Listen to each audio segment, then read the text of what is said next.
Hai, Assalamualaikum. Video kali ini kita akan khususkan pula kepada perbincangan bagi soalan ABK semester yang ketiga bagi soalan STPM 2014. Pertama sekali, kita akan lihat dahulu apakah objektif pembelajaran kita untuk video kali ini.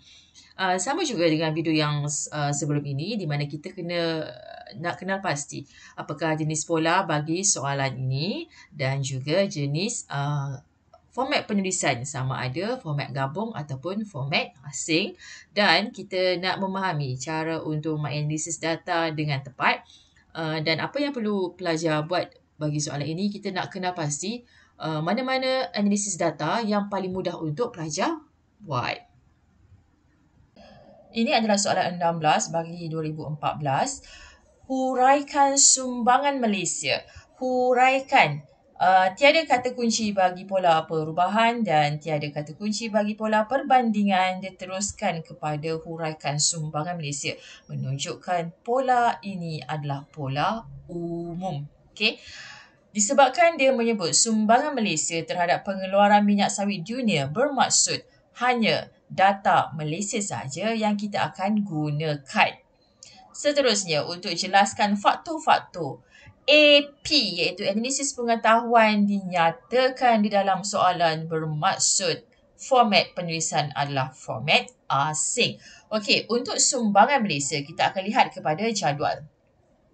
Okey, hanya data Malaysia saja yang akan digunakan bagi menjawab soalan ini. Alright. Okey, pertama kita lihat kepada pola perubahan. 2000, 2005, 2010 menunjukkan peningkatan secara berterusan.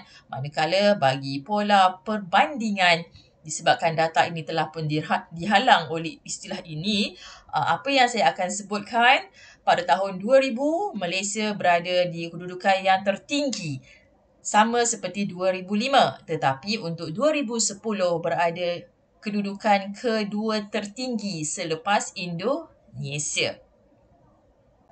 Bagi AD yang pertama, kita menggunakan pola perubahan iaitu meningkat seperti biasa. Bagi ayat yang pertama adalah ayat idea. Mesti ada makcik Ita.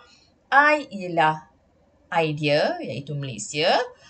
I yang seterusnya ialah isu sumbangan terhadap pengeluaran minyak sawit dunia. T ialah tempoh dari tahun 2000 hingga tahun 2010. Manakala A adalah analisisnya iaitu meningkat. Sebagai contoh, pada tahun 2000, sumbangan Malaysia bla bla, kita akan masukkan makcik Ita bersama dengan data. Bagi AD yang kedua iaitu pola perbandingan di mana analisisnya adalah tertinggi. Okey. Ayat idea makcik Ita di mana pada tahun 2000 dan 2005 adalah yang tertinggi, manakala pada tahun 2010 adalah kedua tertinggi. Okey, sebagai contoh masalah data. Ita bersama dengan data bagi pola perbandingan. Kita akan masukkan data bersama dengan peratus daripada jumlah keseluruhan dan kita nyatakanlah jumlah keseluruhan itu berapa. Okey, ini contoh jawapan untuk soalan ini. Kita teruskan lagi dengan soalan yang ke-17. Lihat di sini, bandingkan aliran FDI. So, nampak kata kuncinya ialah bandingkan bermaksud pola perbandingan dan huraikan bagaimana sesebuah negara itu dapat meningkatkan FDI ke negara tersebut dinyatakan di dalam soalan bermaksud format penulisan adalah format asing. Bagi step yang pertama, bagi soalan perbandingan, kita akan tentukan bagi setiap tahun siapakah yang tertinggi dan siapakah yang terendah. Untuk soalan ini, tinggi-tinggi bagi kedua-dua tahun adalah orang yang sama, manakala rendah-rendah itu adalah orang yang berbeza.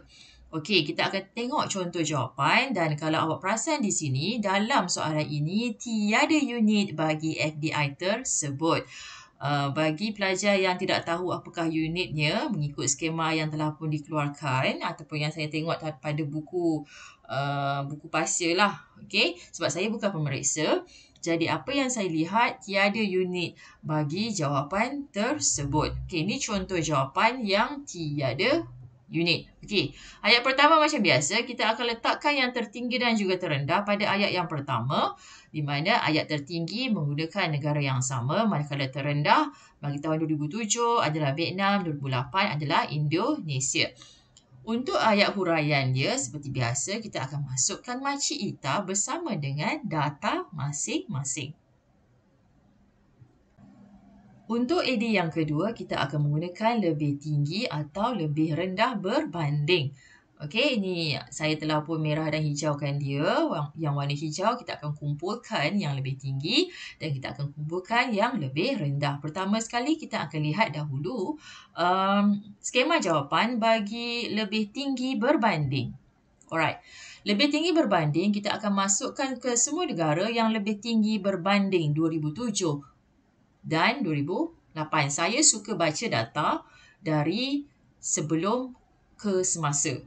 Okey, dia ada dua cara untuk baca. Sama ada awak baca 2007-2008 ataupun 2007-2008. 2008-2007. Baca terbalik, jawapan dia akan jadi terbalik lah. So, saya lebih senang menggunakan siapa datang dulu, dia akan cakap dulu. Siapa datang dulu, 2007 lah datang dulu. Kemudian 2008. Okey, saya suka baca seperti itu. Okey, dan kita akan ambil satu contoh sebagai buktinya. Kalau di sini saya ambil Kesatuan Eropah. So, ini cara untuk menjawab bagi lebih tinggi berbanding atau lebih rendah berbanding. Kita akan masukkan data dan istilah bagi huraian yang kedua ialah perbezaan nilai. FTI ini istilahnya ialah perbezaan. Okey. Kalau perubahan atau pula perubahan, di sini ialah peningkatan atau penurunan. Tetapi bagi perbandingan, istilah yang diguna pakai bagi lebih tinggi atau lebih rendah ialah perbezaan. Pilihan AD yang ketiga bagi pola perbandingan di sini ialah lebih rendah berbanding. Seperti biasa, kita akan masukkan semua negara yang lebih rendah berbanding. Saya baca dari 2007 ke 2008 dan buktinya kita akan pilih salah satu negara sahaja. Bagi huraian yang kedua mesti ada ITA plus dengan data dan huraian yang kedua ialah perbezaan nilai ini sebanyak berapa. So kira saja tolak saja macam biasa. Itu untuk data lebih rendah berbanding.